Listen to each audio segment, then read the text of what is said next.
So we've been chatting about doing or beginning pull-ups on the forum recently, and when you're starting out doing pull-ups, say you're looking to take your pull-ups from 2 or 3 up to sort of 5 and 6, is if you can't hang on the bar for the length of time it would take you to do 5 or 6 pull-ups, you're probably not ready to do 5 or 6 pull-ups. And so it seems kind of boring, but the ability to just hang on the bar for the length of time it would take you to do your set is very important. Because if you're spending all your energy on death gripping the bar, you're not going to have any energy left to do your pull-ups. So that's the first thing. If you're starting out, you've maybe only got 1 or 2 pull-ups or chin-ups, you need to spend time. If it's pull-ups, you pull-up grip. If it's chin-ups, you chin-up grip just hanging on the bar.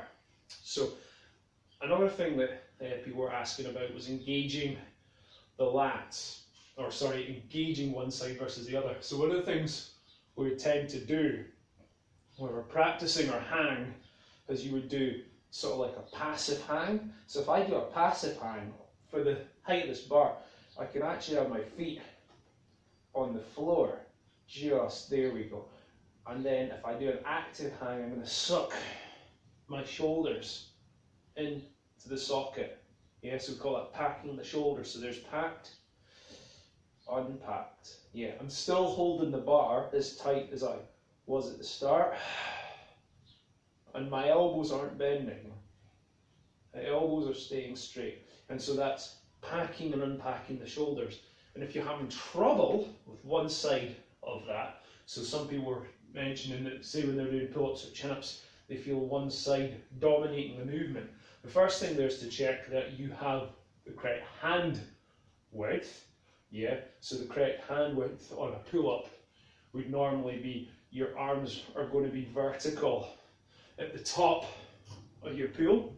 So make sure your hands are in the correct place. If you need to cheat, stand on something to find that width, that's okay. The next thing I'm going to have you do is we take our shoulder, we suck one shoulder in, it's going to pull us to one side. So most of my weight is going to go into this hand.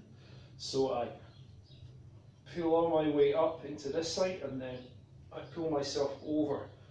I'll disconnect that shoulder and then disconnect the first. And if I do it one way, I need to do it the other way. So I'm going to suck this shoulder in and leave this one kind of disconnected and then pull that one in.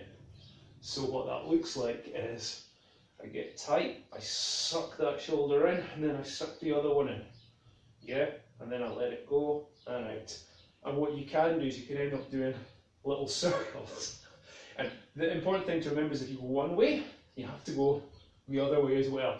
So I can suck my shoulder in, come over, disconnect and down, suck, over, disconnect and down, and the other way. And that's me packing and unpacking my shoulders. That's not me just wiggling around in the bar.